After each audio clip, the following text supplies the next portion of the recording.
Hello guys, and welcome back to the channel. So now guys, I am not sure if this is good or bad news for these guys, but guys, I bring you this. Dubai police extradite Hushpuppi Woodberry to USA. So the Dubai police have handed over these boys now to the Americans. So I am not quite sure now where these boys would prefer to have faced justice, in Dubai or in America, because the American system is quite stringent and the Dubai system, of course, is quite brutal. So either way they lose. But again, the headline: Dubai police extradite Hushpuppi Woodberry to United States. So now let's find out what the latest development is. Dubai police on Thursday said it has extradited Nigerian fraudster Raymond Abbas, popularly known as Hushpuppi, to the United States. Also extradited was Olalekan Jacob Ponle, popularly known as Woodberry.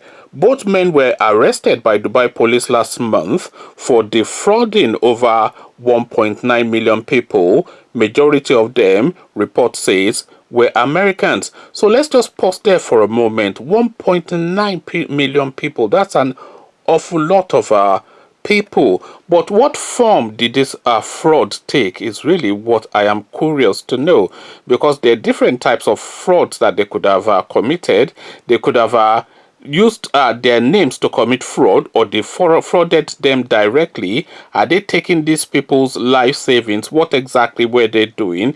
But I'm sure the details will emerge in due course. The director of the Federal Bureau of Investigation, FBI, Christopher Wray, has praised the exceptional efforts exerted by the United Arab Emirates, represented by the Dubai Police General HQ, in combating transnational organized cybercrime, including the recent arrest of Raymond Igbalode Abbas, popularly known as Hushpuppi, and Olalekan Jacob Ponle, aka Woodberry, who were taken down in Operation Fox Hunt 2, the Dubai police said on Thursday. Mr. Wray also extended his appreciation to Dubai police for their cooperation in extraditing the wanted criminals who committed money laundering and multiple cyber crimes to the United States.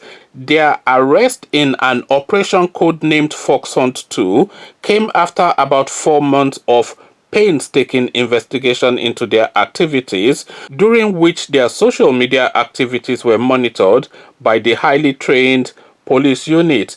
The video posted by the Dubai Media Office said their police were able to track the locations of the suspected fraudsters using their social media activities. So let's just pause there for a moment, because this is the thing that a lot of people have been saying about these boys.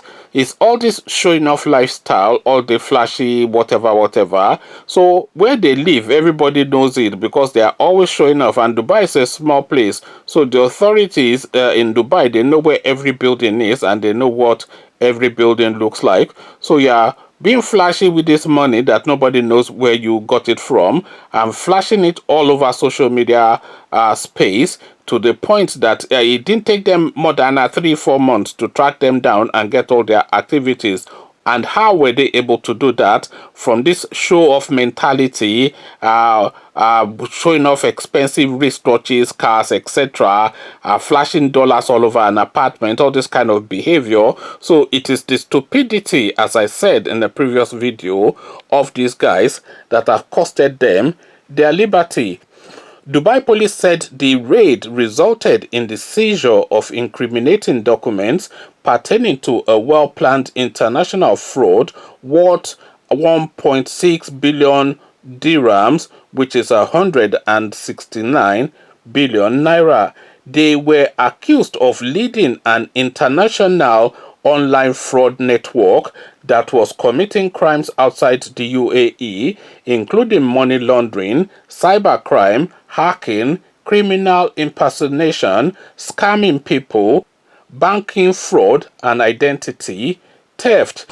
The team also seized more than AED 150 million. So that AED, I think, is the currency of Dubai, which is the equivalent of $40.9 million in cash. So look at the sort of money that we're talking about now. $40.9 million in cash. So this is how much the police were able to seize from them in cash. 40.1.9, not point 1, because we can't shortchange these people.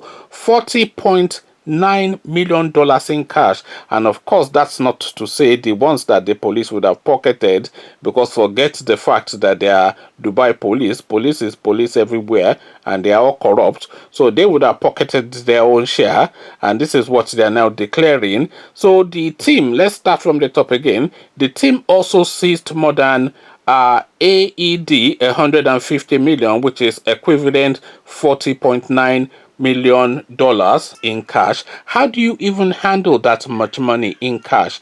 $40.9 million. That's an awful lot of cash. So where do they even store it is really the case, because that will fill a room quite easily. $40.9 million, even in $1,000 bills, that is still an awful lot of money. So they must just have a room that they just stack up dollars and then go in and just grab whatever they need and then go and spend it. I mean, how are they able to do these things to collect this money is really where the question is. And this guy has been around for a very long time, by the way, and I don't think he's especially educated. So how is he able to do these things? It befuddles the mind. I mean, and it doesn't really strike me, this Hushpuppi as well. He obviously is now from his activities, so his activities speaks to the contrary. But this Hushpuppi guy, he doesn't strike me in his presentation. I've not really heard him speak, but he doesn't have the appearance, especially, of anybody that is exceptionally or especially intelligent. But you have to be exceptionally intelligent to have done what he has done. For let's set aside for a moment the fact that he has actually committed a crime, which is of course against the law, so he's being punished for that. But if we set what he's doing outside of where he's doing it, which is in the arena of criminality, it is an exceptionally intelligent multinational activity. Look at this guy. He's sitting in Dubai and frauding in America to the level that is able to have $40.9 million in cash. And that $40.9 million in cash that they retrieved of him is not the only money that he has. He has an awful lot more than that. That's just how much the Dubai police were able to recover in cash. So he has assets, he has properties all over the world, he has monies in Nigeria, he has monies everywhere. So that $40.9 million alone, and you see that I am fixated on that because that's an awful lot of money. I doubt if too many of you listening to this video can boast of having $40.9 million in your account. I know I can't, and I know that I have never had $40.9 million at any point in my life. So I am impressed just by the size of that money. But what does not impress, of course, is the activity that led to the acquiring of that money. So an awful lot of money, we just have to say that. So we carry on. Let's just pick it up from that point again. The police also seized more than $40.9 million in cash, 13 luxury vehicles with an estimated value of $6.8 million obtained from fraud crime, and confiscated 21 computer devices, 47 smartphones, 15 memory cards, 5 hard disks containing 119,580 fraud files, as well as addresses of 1,926,400 victims. Director of Dubai CID, Brigadier Jamal Salam Al-Jalaf, said In May, the United States Secret Service said in a memo that fraudsters were targeting American states. Their operations, the Secret Service said, were traced to Nigeria. A California-based cybersecurity firm, Agiri, said on Tuesday, May 19, that some, if not all, of those who committed the fraud are part of a Nigerian fraud group, Scattered Canary. So Scattered Canary, I am suspecting, is the name of a fraud group, or the name that they've tagged that fraud group. So I am going to go find out now about Scattered Canary and see if I can do a video on it to just bring you up to speed. But Scattered Canary is apparently the name of the fraud group, but whatever their name is, $40.9 million in cash is an awful lot of money. So I mean, I just don't get it though, what these guys were trying to achieve. Maybe they were just doing it and they got addicted to it and they couldn't stop, is one thing, or maybe their need is that much more profound. But the story of Hushpuppi is well known within the Nigerian space. He comes from poverty and he comes from nothing. So you would have thought when he's hitting that 10, 20, 30, 40, 50, even $100 million mark, he would then be thinking, of course, that okay, maybe it is time now for me to go legitimate and then just end this and quit whilst I am ahead. But then, of course, the counter argument is that you live to the lifestyle of the sort of money that is available to you. So if you are a 1 million naira man, then your lifestyle will be 1 million naira, and if you are a 10 million dollar man, your lifestyle will be $10 million.